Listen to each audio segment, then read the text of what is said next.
Hello my dear students, आज हम start करने वाले हैं क्लास 8 चैप्टर नंबर 12 के क्वेश्चन आंसर। ठीक है, जिसका नाम है वेटिंग फॉर द रेन। इस चैप्टर की एक्सप्लेनेशन जो है वो मैंने 2 पार्ट्स में अपने चैनल पे वीडियो अपलोड कर दी है, आप चाहो तो देख सकते हो।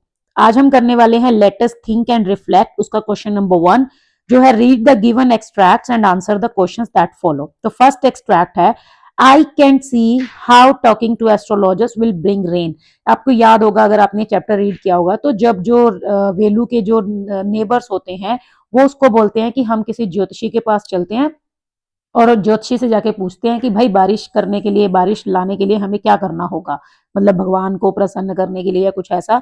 सो वेलू का रिप्लाई होता है कि नहीं भाई, मेरे को तो एस्ट्रोलॉजर से मतलब ऐसा कुछ लगता नहीं कि एस्ट्रोलॉजर से बात करने से बारिश हो जाएगी।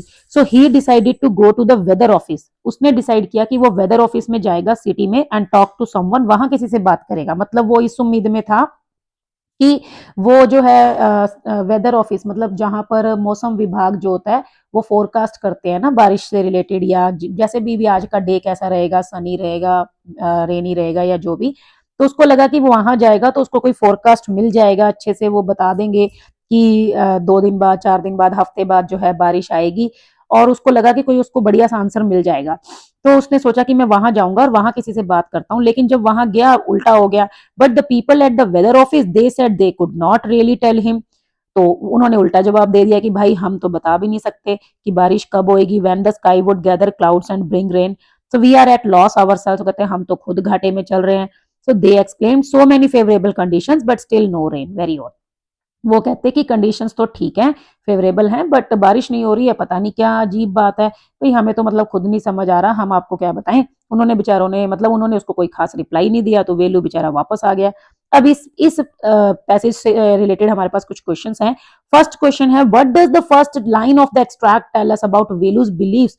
ये जो वेलू कहता है कि I can't see how talking to astrologers will bring rain, जब वो कहता है कि भाई मेरे को नहीं पता लग रहा, मेरे को नहीं लगता कि एस्ट्रोलॉजर से बात करने से बारिश हो जाएगी, ये कैसे हो जाएगा। चावल चढ़ा दो, है ना, जल चढ़ाओ, कोई अगरबत्ती लगाओ या कुछ और, कोई पूजा करो, कुछ प्रसाद बांटो, इनसे बारिश थोड़ी हो जाएगी। मतलब वेलू ये चीज सोच रहा है। ठीक है, वेलू का रिस्पॉन्स है ये। तो कहते हैं ऐसे, तो इससे हमें वेलू के कैरेक्टर के बारे में क्या पता चलता है, मतलब वेलू का विश्वास जो है वो क्या है।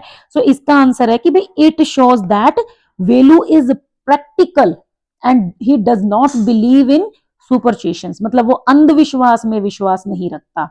ठीक है, मतलब इसमें हम आंसर लिखेंगे सो it shows that Velu is practical. मतलब वेलू कहता है भी प्रैक्टिकल बात करो कि भाई कैसे कैसे होगी बारिश। ठीक है, सिंपल ये पूछना है कि ऐसे कोई भी पूजा पाठ या कुछ ऐसा करने से तो कोई वो नहीं है ना कि बारिश होएगी।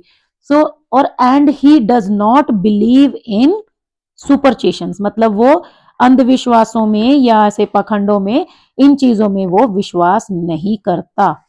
ठीक है, बिलीव इन सुपरस्टिशंस, मतलब सुपरस्टिशंस होता है जैसे कि अंधविश्वास या कोई फालतू के जो विश्वास हो जाते हैं ना, ये कर लो तो हो जाएगा। या कई बार जो होता है हम पखंडी लोगों के चक्रों में पड़ जाते हैं, वो हमें बोलते हैं ये माला पहन लो, ये नग पहन लो, कुछ ऐसा होता भी होगा। I am not commenting on someone's occupation और someone's vocation, I am not just telling you about these things, I am just talking about with reference to the story. हम सिर्फ स्टोरी के उससे बात कर रहे हैं।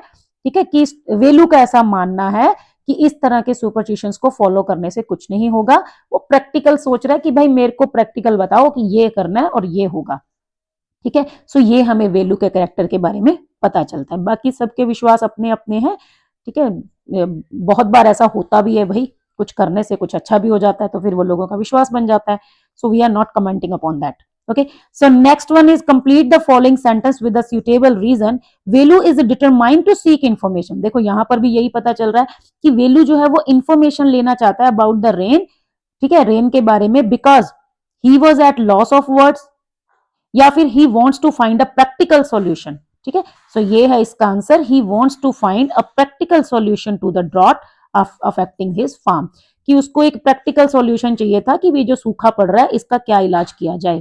ठीक है, उसके बाद नेक्स्ट क्वेश्चन है complete the table with reference to values weather office visit. Expectation and outcome, मतलब एक्सपेक्टेशन मतलब उसकी उम्मीद क्या थी, क्या होप लेकर गया था, और उसका रिजल्ट क्या निकला, उसको वहां से मिला क्या। जैसे कई बार होता है ना, हम कहते हैं उम्मीद तो हम कुछ और ही लेकर आए थे, यहाँ पे आके तो उल्टा ही हो गया। मतलब हमें उम्मीद थी कि हमारी पूरी हेल्प होगी, हमारा पूरा बढ़िया सा ग्रैंड वेलकम होगा, यहाँ पर आए तो कोई हमें पूछ ही नहीं रहा है। तो ये चीज, या फिर हो भी सकता है कि जरूरत से भी ज्यादा ही हो गया उल्टा। सो क्या उसकी एक्सपेक्टेशंस थी, what I think will happen and what actually happened.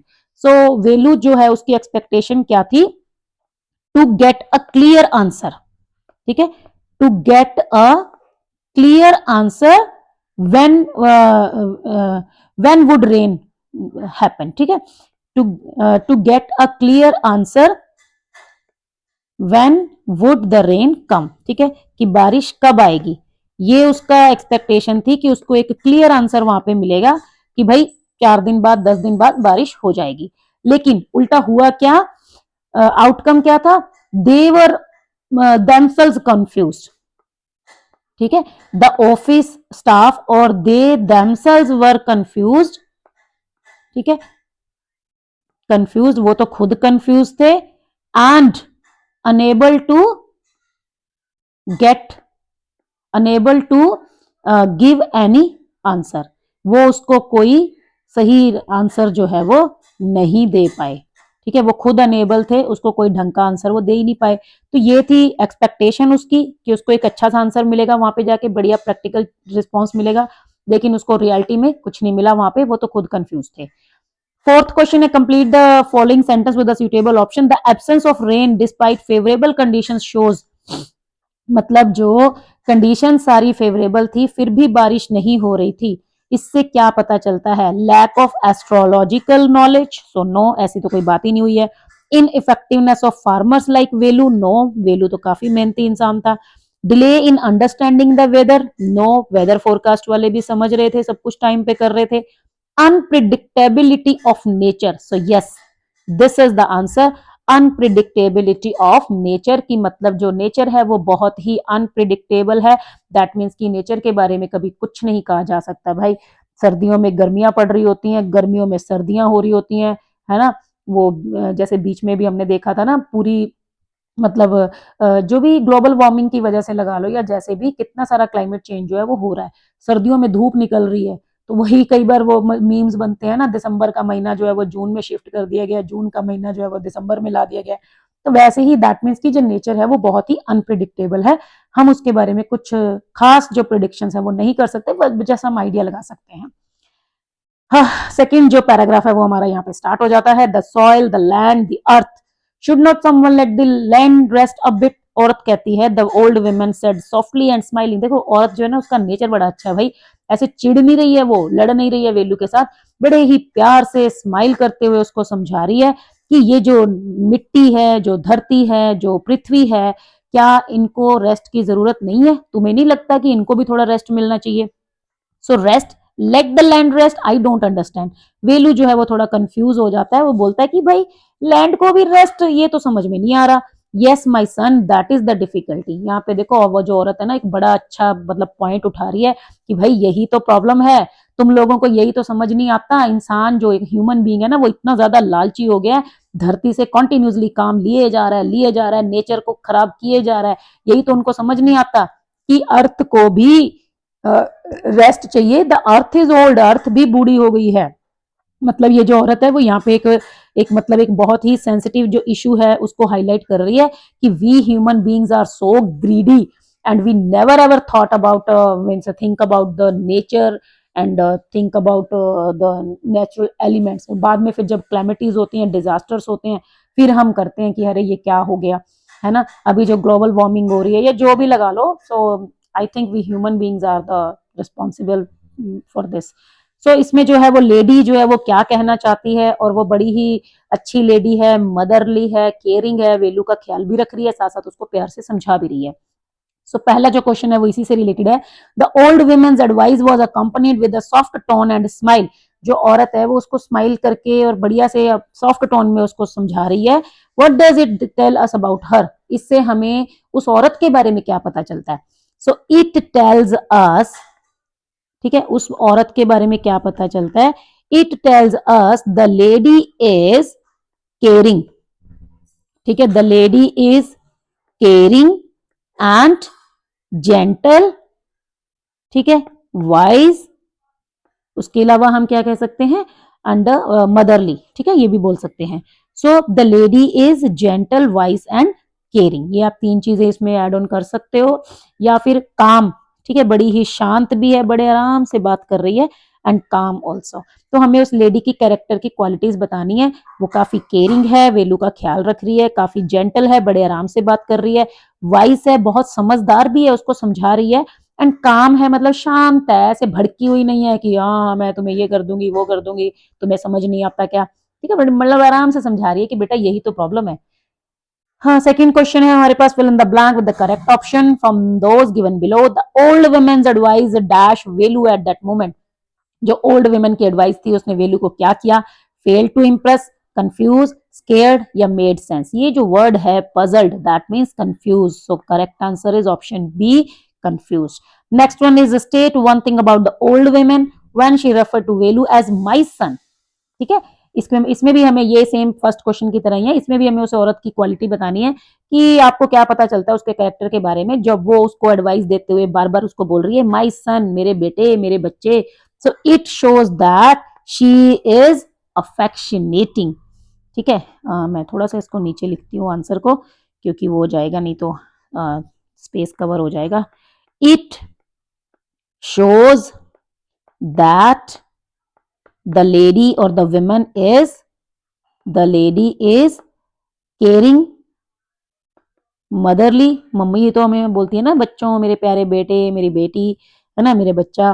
तो caring, motherly and affectionate. Affectionate होता है जिसको किसी से प्यार हो, जो प्यार से बात करता है, दैट मीन्स अफेक्शनेट। तो ये 3 क्वालिटीज जो है हम यहाँ पर एड ऑन कर सकते हैं, अफेक्शनेट, केयरिंग एंड मदरली। उसके बाद लास्ट क्वेश्चन है, complete the following sentence with a suitable explanation the difficulty, ये जो उसने कहा ना यही तो प्रॉब्लम है, यही तो डिफिकल्टी है, that the old women mentions is due to the fact that, ये क्यों उसने बोला है दैट, वही जो मैंने अभी आपको बोला कि भाई लोगों को समझ नहीं आता, दैट पीपल डोंट अंडरस्टैंड, कि लोगों को ये समझ नहीं आता, that even the earth need rest, ठीक है, that even the earth needs rest, कि धरती को भी रेस्ट चाहिए, लेकिन लोगों को ये बात समझ में नहीं आती है। सो यही वो औरत जो है वो यहाँ पे कहती है कि यही तो डिफिकल्टी है, यही तो मुसीबत है, ठीक है। तो ये थे हमारे question answer let us think and reflect का फर्स्ट पार्ट। इसका जो सेकंड पार्ट है ये वाला आंसर द फॉलोइंग क्वेश्चंस, ये हम नेक्स्ट वीडियो में कवर करेंगे, तो बने रहिएगा मेरे साथ। चैनल को सब्सक्राइब कर लो, वीडियो को लाइक और शेयर कर देना ताकि थोड़ा सा व्यूज जो है वो बढ़ जाए, नहीं तो मेरे चैनल पे भी व्यूज बहुत कम आ रहे हैं, डोंट नो व्हाई, बट ठीक है, जिसकी भी हेल्प हो रही है, अगर एक की भी हेल्प हो रही है, so I am quite satisfied with my work and with my efforts. So thank you. Have a nice day. Bye bye.